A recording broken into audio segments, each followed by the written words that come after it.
ഈ ഒരു സമയം നിങ്ങളെക്കുറിച്ച് ചിന്തിക്കുമ്പോൾ എന്താണ് നിങ്ങളുടെ വ്യക്തിയുടെ മനസ്സിലേക്ക് ആദ്യം കടന്നു വരുന്നത് നമുക്ക് നോക്കാം. അപ്പോൾ നിങ്ങളുടെ വ്യക്തിയെക്കുറിച്ച് വളരെ പോസിറ്റീവായി ആലോചിച്ചുകൊണ്ട് തന്നെ റീഡിങ്ങുമായിട്ട് കണക്റ്റ് ആവാൻ ശ്രമിക്കുക.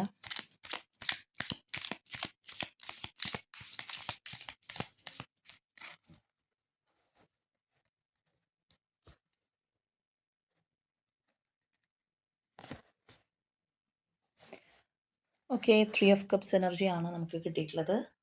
ഇവിടെ നിങ്ങൾ ലൈഫിൽ കൂടെ ഉണ്ടെങ്കിൽ ഈ ഒരു പേഴ്സൺ ഒരുപാട് ഹാപ്പി ആയിട്ട് മുന്നോട്ട് പോകാൻ കഴിയുമെന്നാണ് അവർ ചിന്തിക്കുന്നത്. സെപ്പറേഷൻ ഫേസിലൊക്കെയുള്ള വ്യക്തികളാണെന്നുണ്ടെങ്കിൽ ഒരു സ്ട്രോങ് റീകൺസിലിയേഷൻ ഈ ഒരു പേഴ്സൺ ആഗ്രഹിക്കുന്നുണ്ട്. നിങ്ങളോടൊപ്പം ഉള്ള നല്ല നിമിഷങ്ങൾ വരാനായിട്ട് ഈ ഒരു പേഴ്സൺ ആഗ്രഹിക്കുന്നുണ്ട് എന്നുള്ളത് തന്നെ നമുക്ക് കാണാം. മാത്രമല്ല നിങ്ങളുടെ റിലേഷൻഷിപ്പ് ആ ഒരു ഗ്രാസ് റൂട്ട് ലെവലിലുള്ളതല്ല, വളരെ ഒരു ഡീപ്പ് കണക്ഷനാണ് നിങ്ങൾ തമ്മിലുള്ളത് എന്നുള്ളൊരു ചിന്താഗതിയാണ് ഈ വ്യക്തിക്കുള്ളത്.